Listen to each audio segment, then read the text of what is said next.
हर हर महादेव, जय भोलेनाथ। नमस्कार, मैं साधना पांडे मार्गदर्शन पे आपका स्वागत करती हूँ।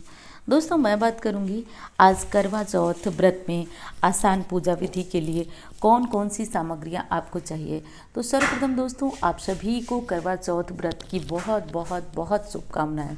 बाबा भोलेनाथ, माता करवा की कृपा से आप सभी का सुहाग अखंड रहे। तो चलिए अब हम लोग देख लेते हैं एक एक सामग्री। इसको आप व्रत में पहले ही इंतज़ाम करके रख लें, क्योंकि वैसे ही व्रत जब होते हैं हम तो बहुत ज़्यादा थकान होती है और शरीर में उतनी ताकत नहीं होती है। तो मैंने कम सामग्रियों में इसी तरह मैंने पूजा विधि भी रिकॉर्ड की है, जो कम से कम सामग्री में आप आराम से इस पूजा को कर सकते हैं। सबसे पहले जो भी फूल पत्तियाँ मिल जाए वो ले लीजिएगा, और ले ही लीजिएगा फूल पत्तियाँ, क्योंकि साल में एक बार हम ये पूजा करते हैं तो ज़रूरी चीज़ है ये, ठीक है। अब देखिए करवा में कुछ लोग जो है दोनों करवे मिट्टी के लेते हैं।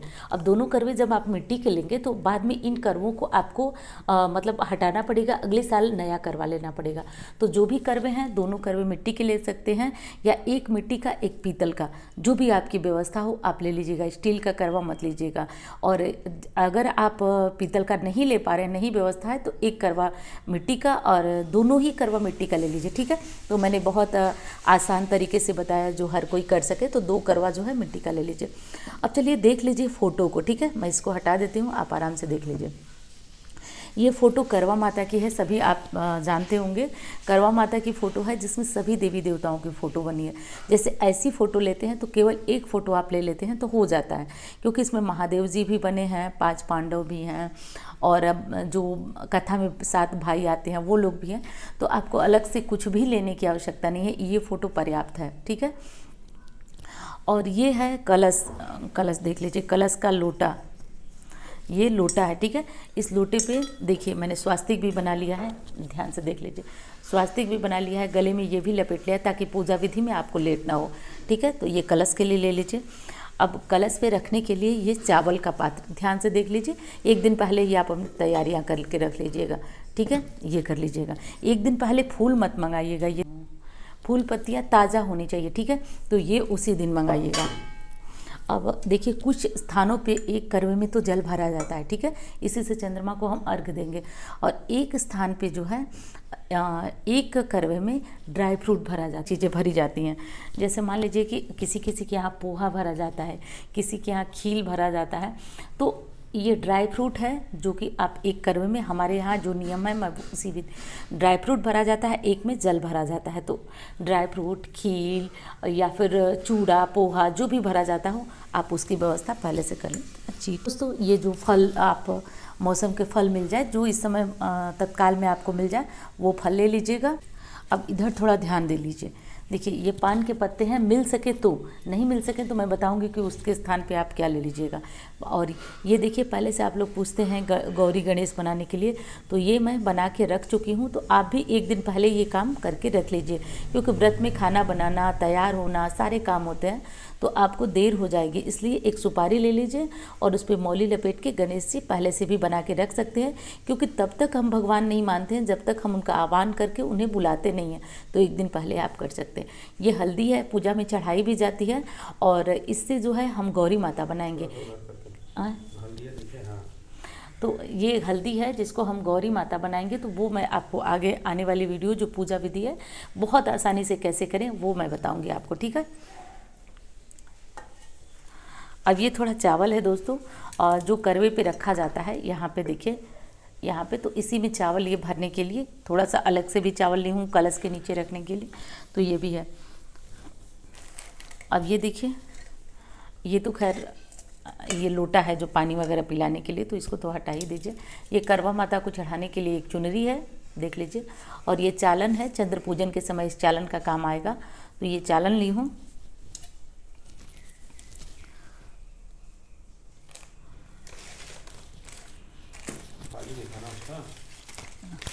और ये दोस्तों ये पंच पल्लव है, आम का पल्लव, जिसको कि आप इसमें डालेंगे। कलश साड़ी है, और ये श्रृंगार का सामान है। इसमें श्रृंगार के सामान में जो भी आपकी व्यवस्था हो, जैसे मैं चूड़ी, बिंदी, सिंदूर ये इतना ही रखी हूँ, ठीक है। आपकी व्यवस्था हो तो आप 16 श्रृंगार रख लीजिए, ठीक है। और इसको क्या करिए कि आप अच्छी तरह से रख करके, और जैसा कि सभी जानते हैं कि इसको कि दिया जाता है अपनी सासू माँ को। अब सासू माँ नहीं है तो उनके तुल्य अगर कोई बड़ा हो तो आप उनको दे सकती हैं, या फिर आपके लिए कोई भी पूजनीय हो तो आप उनको ये सामग्री दे सकते हैं। तो मैं इसमें साड़ी, बिंदी और सिंदूर चूड़ी रखी हूँ, ठीक है। आप और भी सारी सामग्रियाँ रखना चाहें तो रख सकते हैं।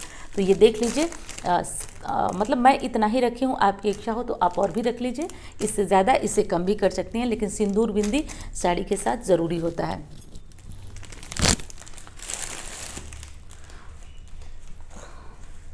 और ये देखिए, ये तो मैं बाज़ार से मंगा करके मिठाइयाँ रखी हूँ। अब आपकी इच्छा हो, जैसे देखिए कुछ स्थानों पे जो है वो चावल और उड़द दाल के बने हुए फरे रखे जाते हैं, कुछ स्थानों पे जो है वो अलग अलग तरह के मीठे गुलगुले, बहुत तरह के पकवान बना करके चढ़ाए जाते हैं। तो जो आपके यहाँ बनाकर चढ़ाए जाते हों आप वो पकवान बना लीजिए।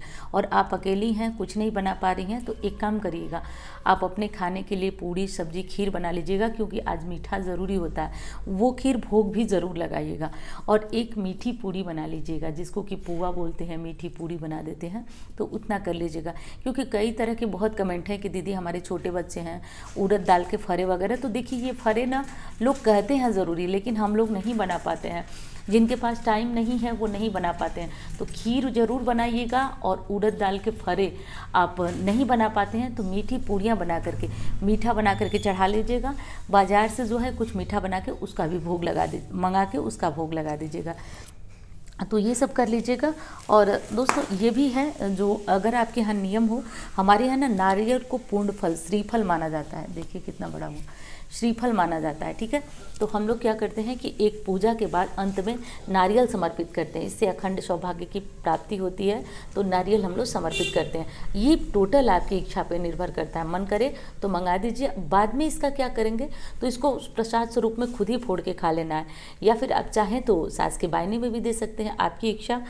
और कई लोग पूछते हैं कि जो करवे में, एक करवे में तो मान लीजिए जल भरते हैं तो हम चंद्रमा को अर्घ्य दे देंगे, एक करवे में जो है हम ड्राई फ्रूट भरते हैं, तो उसका क्या करें। तो जो सास को आप साड़ी वगैरह देंगी ना, उसी के साथ ये भी ड्राई फ्रूट वाला बायना उनको दे देना। अब वो चाहें तो आपको वापस दे सकती हैं कि आप उसको खा लें, प्रयोग कर लें, ऐसा नहीं है। कई कमेंट आया था हमारे पास कि दीदी जो है हमारी सास जो ड्राई फ्रूट होता है करवे में का वो नहीं खाती हैं, वापस से हम ही को दे देती हैं, बुजुर्ग हैं। तो कोई बात नहीं, आप सास जब आपको दे रही हैं तो आप वो साड़ी भी पहन सकती हैं, वो ड्राई फ्रूट भी खा सकती हैं, क्योंकि वो अपनी खुशी से, स्वेच्छा से आपको दे रही हैं, तो वो आप कर सकते हैं, ठीक है। तो ये सब बातें तो हो गई। अब एक चीज़ और है दोस्तों, अब देखिए यदि व्यवस्था हो और सास सुहागिन हो, ठीक है, तो एक चीज़ आप ज़रूर रख लीजिएगा, ये है पायल और बिछुआ। इसमें अगर व्यवस्था आपकी हो तो आप पायल ज़रूरी नहीं है कि आप पायल रखें, लेकिन आप बिछुआ ज़रूर रखिए। सुहाग की हर जब पूजा पाठ जो होता है उसमें बिछुआ अनिवार्य होता है, तो वो ज़रूर रख लीजिए। और हो सके यदि भगवान ने व्यवस्था दिया है तो आप खुद के लिए भी एक रख लीजिए, और खुद एक जो है अपनी सासू माँ के लिए। या फिर नहीं, जैसे पायल मान लीजिए कि मुझे बदलना था पायल, तो मैं पायल भी लेके आई हूँ, लेकिन और 2 बिछुआ है मेरे पास, तो एक बिछुआ जो है वो मैं दे दूँगी और एक अपने पास रख लूँगी। या फिर आप पायल भी चाहें तो पायल भी दे सकते हैं। जो एक बिछुआ अगर व्यवस्था है तो आप ज़रूर रखिए इस पूजा में, क्योंकि सुहाग और सौभाग्य के का प्रतीक है। और शादी में भी देखते हैं सिंदूर से पहले हमें बिछुआ पड़ता है पैर में, तो ये ज़रूरी है। तो आप बिछुआ और पायल नहीं भी बदल रहे हैं ना, तो ये व्यवस्था करके बिछुआ ज़रूर ले लीजिएगा। और कुछ नहीं तो आप करवा माता को चढ़ा करके साड़ी वगैरह दान दे दीजिए, बिछुआ जो है करवा माता को चढ़ा के स्वयं पहन लीजिए, आपकी जैसी इच्छा हो, ठीक है। तो ये सारा काम कर लीजिएगा। अच्छा देखिए, अब कुछ लोग करवे के ऊपर ये जो रखा जाता है, अगर ये नहीं मिल पाता है आपको, वैसे तो जब करवे आप मिट्टी के लेने जाएंगे तो मिल जाएगा, तो स्टील की प्लेट का इस्तेमाल किया जाता है, ठीक है। स्टील के प्लेट का भी इस्तेमाल कर लीजिए। ये अगर नहीं मिल पाता है आपको तो स्टील के प्लेट का इस्तेमाल कर लीजिए। अब एक कलश में भरने के लिए कुछ लोग जो है दोस्तों कलश रखते हैं, कलश, और कुछ लोग नहीं रखते हैं।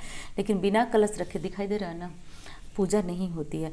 तो आप कलश में भरने के लिए गंगा जल में जल मिला लीजिए और उसको ज़रूर रख लीजिए।